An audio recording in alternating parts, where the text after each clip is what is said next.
ચૂંટણી પહેલા કઠલાલના પૂર્વ ધારાસભ્ય બળાપો ઠાલવ્યો છે। પૂર્વ ધારાસભ્ય કનુ ડાભીએ સોશિયલ મીડિયામાં જાહેર કરેલા પત્રથી જિલ્લાનું રાજકારણ ગરમાયું છે। કનુ ડાભીએ કરેલી પોસ્ટથી તેમનો બળાપો ઉછળી બહાર આવ્યો। તેમણે પોસ્ટમાં લખ્યું છે કે પાર્ટીમાં પૂર્વ ધારાસભ્યનું પદ અને ગરિમાનું સન્માન નથી જળવાતું। સ્થાનિક જૂથવાદથી પૂર્વ ધારાસભ્યને સંકલનમાં લેવામાં નથી આવતા। કનુ ડાભીએ વિકાસ કામોમાં અવગણનાથી ભારે રોષ વ્યક્ત કર્યો છે। તેમણે એવો પણ ઉલ્લેખ કર્યો છે કે સંગઠનમાં કોંગ્રેસમાંથી આવેલા નેતાઓને પ્રાથમિકતા આપવામાં આવે છે। વર્ષોથી પાર્ટી સાથે સંકળાયેલા કાર્યકર્તાઓની અવગણના કરવામાં આવે છે અને કદર કરવામાં ન આવતી હોવાનું પણ કનુ ડાભીએ આક્ષેપ કર્યો છે। નોંધનીય છે કે પૂર્વ ધારાસભ્ય કનુ ડાભી છેલ્લા 20 વર્ષથી ભાજપ સંગઠનમાં જોડાયેલા છે। આટલા વર્ષોની કામગીરી પછી તેમણે પાર્ટી સામે પોતાની નારાજગી વ્યક્ત કરી છે।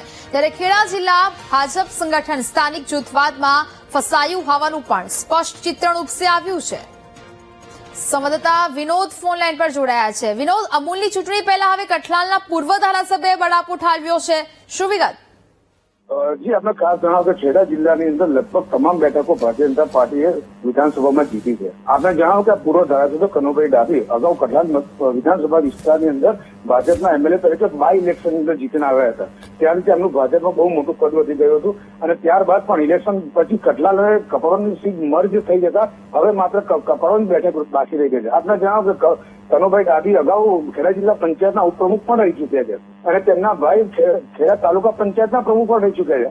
આમ આટલું મોટું દિગ્ગજ નેતા આ વિસ્તારનો હોવા છતાં સ્થાનિક ધારાસભ્ય કે જે રાજેશભાઈ ઝાલા કહેવાય છે, રાજેશભાઈ ઝાલા દ્વારા આની જોડે સંકલનમાં કોઈ કામ કરવામાં આવતું નથી અને પોતાના વિસ્તારના વિકાસના કામોને લઈને તેમને ભારે તકલીફોનો સામનો કરવો પડી છે, પ્રજાને જવાબ આપવા પડી રહ્યા છે।